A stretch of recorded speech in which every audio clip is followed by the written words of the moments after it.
So this video will probably only be useful to about 5 other people in the world, but I wanted to document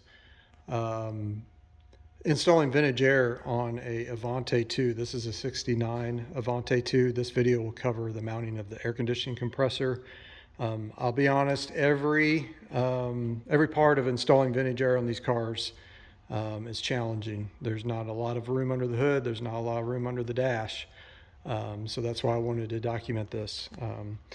We started out with the vintage air driver's side compressor brackets. However, this bracket should be mounted to this part of the compressor. But if you do that, it interferes with the power steering pump below. So what I did is I moved the compressor back and installed 1-inch spacers here. When you do that, it requires cutting a slot in the bracket that bolts to the exhaust manifold. It also requires modifying the bracket that bolts to the front of the cylinder head. So just be aware of that. The fittings used, you can see on the number 10 fitting, it looks like it was a 90-degree fitting, and the smaller fitting for the hose was I believe a 30-degree fitting, if I remember right. I could be wrong there, and even those had to be bent slightly to work. The other thing that I had to do was, actually the owner helped me out with this, but we had to get a battery that was slightly shorter, not height, but length. This is a Interstate MTP 86.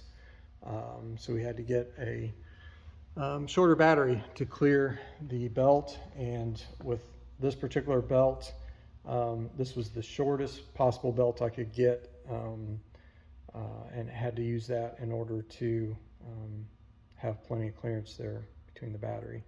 While I'm here, the mounting of the condenser was pretty straightforward. It was mounted in front of the radiator. Nothing too surprising there. I'll try to show you. Yeah, difficult to see, but it mounts to the front of the front clip in front of the radiator. Did have to drill holes through the areas to run the lines.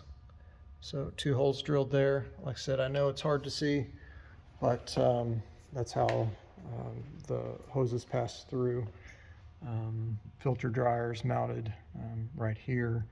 You can see the lower hose for the condenser comes up through there. The upper hose actually runs through the inner fender and over to the compressor.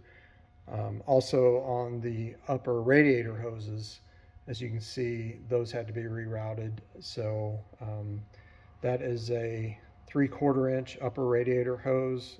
It's actually a lower radiator hose off a GM bus, I believe. And then the hose in between the fill and the thermostat housing is a 1 3/4 to 1.5 inch hose. And then the thermostat housing also had to change because before it angled out towards the driver's side. So that's everything related to the mounting of the air conditioning compressor, the condenser, and the hoses.